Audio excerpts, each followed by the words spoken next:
Metal Wani, with us today, we have the most diverse heavy metal icon of all times, Devin Townsend, with us. How you doing? I'm good, man. Thanks for having me. Now, before we talking, actually talk about Casualties of Cool, I really interested to know whether Devin is still, sticking on to the year-long break to recharge your batteries, or let's say get some inspiration, or you have started working on something. Well, I mean, to be honest, when I announced that I was going to take a year-long break, it was a year ago.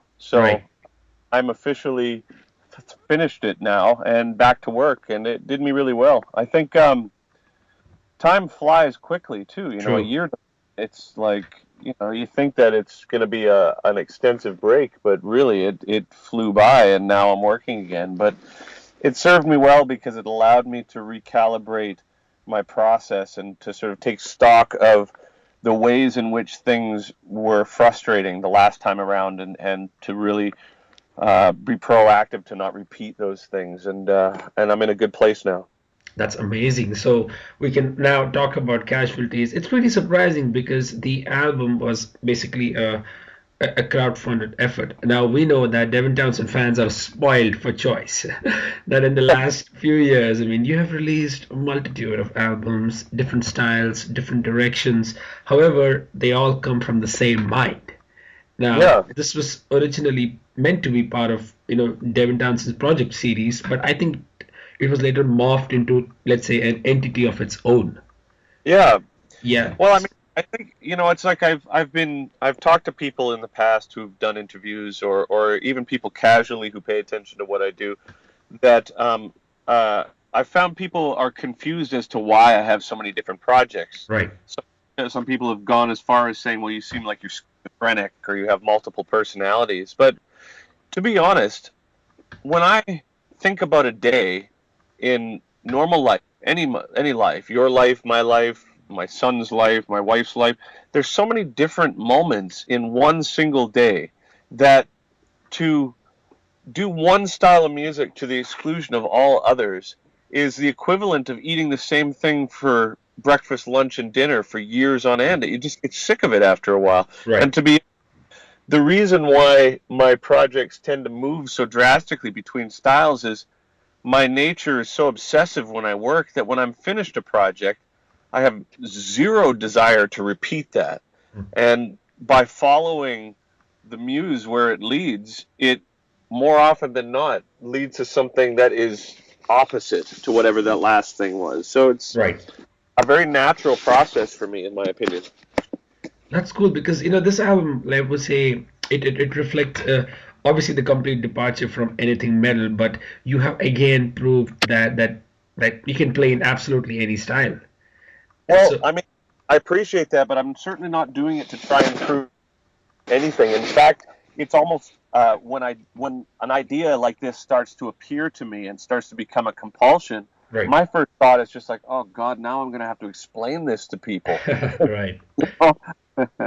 That's cool because it came out in I think in May 2014. Yeah. So yeah, obviously it was a successful crowdfunding effort. But what was the plan of releasing it now? Was it maybe because let's say Inside Out has a wider distribution? Yeah, I guess that's a certain extent, but I mean, I think the realistic part of me would have to say that when I first started the Casualties of Cool project, when I explain it to people and on paper, it doesn't sound interesting to the casual metalhead for sure, Right. but label in general, I'm like, well, it's kind of this folky, sort of David Lynchy, dark, tribal country thing. And I mean, it's just like on paper, most people be like, oh, great, sure. So when I was explaining it to people, that was typically the reaction I got was like, oh, it sounds good, like let me know when you do another heavy record. But Okay.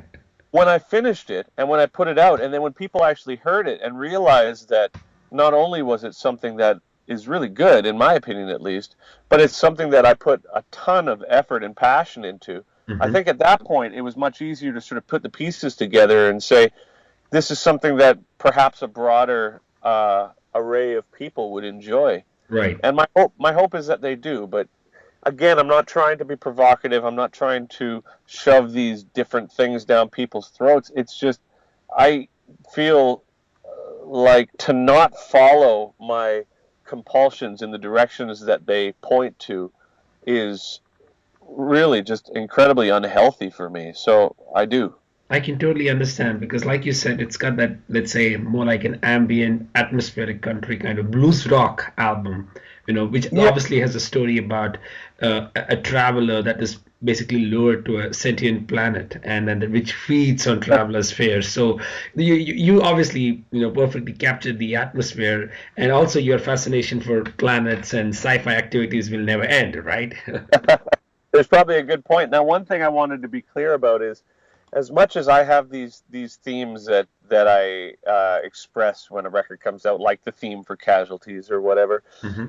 it's important for me to let people know that those themes are usually just the way that I write. It's like you start with a blank page, and then I fill in the spaces until there is a trajectory that I can illustrate, and then when that happens, whatever the theme is, then the emotional components of these things are complete. However, it's not like a concept record. There's really no need for people to participate in that theme whatsoever. Right. If you want, sure, but it's more for my sake than anything else. And as much as it's sort of a sort of a folky bluesy sort of a thing. Really, to me, that's just a platform for me to make a really dark and sort of creepy statement Hmm. with Casualties of Cool. Because if I heard from an interview, oh, hey, this guy put out a blues rock record, my first thought would be like, fuck that. You know what I mean? So I would hope that anybody listening to this or anybody paying attention to what I do isn't turned off by the description in the same way that I think the label was Right. before they heard it, right? Obviously, if you listen to it and then you are able to figure out, basically, it's crazy because when I heard it, couple of times, I kept it on loop. It kind of reminded me of, let's say, the quite subtleties of Key and even Ghost for comparison. But Yeah. obviously, like you said, this has more like a darker and more hypnotic atmosphere than either of the former I just mentioned. But for instance, we have Flight, or let's say even The Bridge, which are probably, I could say, the most hauntingly beautiful tracks you have recorded so far. So, and then you ended up giving us a crazy saxophone solo on even Moon. So these are different things you have done which are compelling. They're sinister. There's a lot happening. So it would have taken you a lot of time, I would assume months, to write such pieces.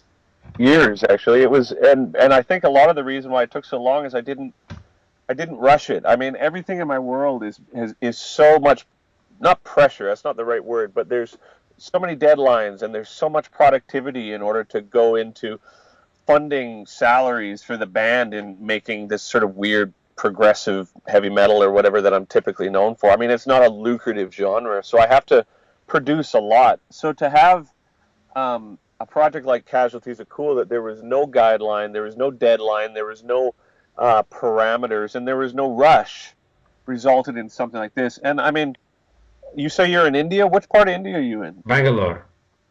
So I've never been there. We've had the opportunity a couple of times to come up, but it's fallen through. But I've got, a lot of friends that have been there and a lot of friends that live there, Hmm. and they say that it's incredibly busy. Like it's a really busy atmosphere.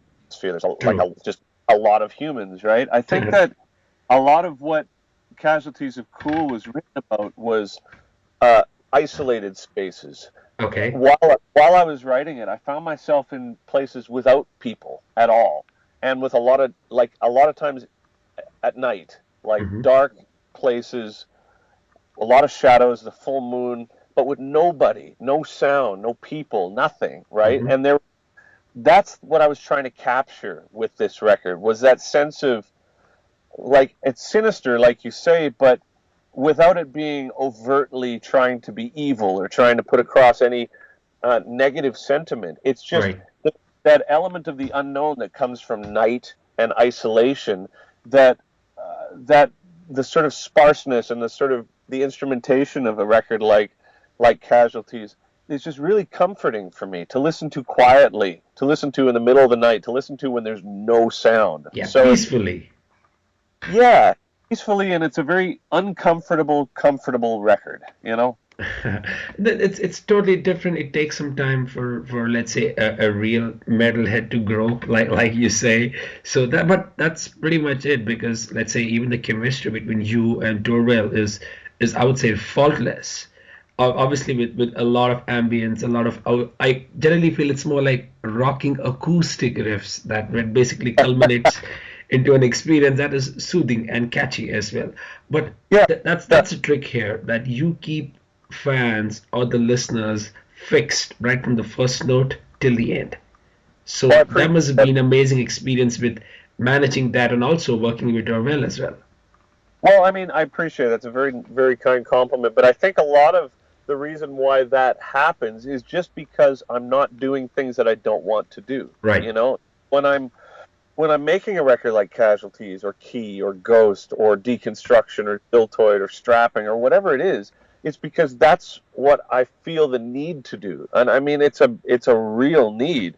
So I think when people hear these things, Mm-hmm. the reason why it captures certain people is because it's coming from a place of authenticity. And when we go back to your last statement about it may be difficult for a like quote unquote true metalhead to get into the record, by Right. no means am I trying to convince people to do it. Like if the description that I've given and that you've described to people of this record is something that you don't think makes any significant contribution to your life, please just don't. You know, like Right. there's a ton of, Cattle Decapitation had a great record last year, you know what I mean? And Behemoth, Gajira, Meshuggah. There's so much great heavy stuff. That's not what this is. It's not what it's trying to do. Too. Right. But I think that the darkness of this record isn't that far away from any of those things in a certain way. So it's a fine line. Absolutely, I totally agree with that. And it was strange to me that the second the bonus disc has rest of the Ghost sessions in that, but there was one track which I really didn't understand, why was it put onto the second. It could have been easily part of the main disc, which is Gone is Gone. Yeah, I it mean, was. it's a It was. melancholic masterpiece. Thanks, man. Thanks, man. I really like that song. It was on the first record, but in the last minute, I took it off and I replaced it with the bridge. And the you run out of room on the records for sure. Plus the experience, I want it to be complete so that it's not too much. Hmm. It's too many songs. And when I first delivered the record, it was without the bridge. And so again, the story is of no significance really, but just because we're talking about it, at the end of this record, in the original thing, the character succumbed to the woman, the planet or this feminine energy or the sense of the feminine energy was supposed to be represented as a type of death that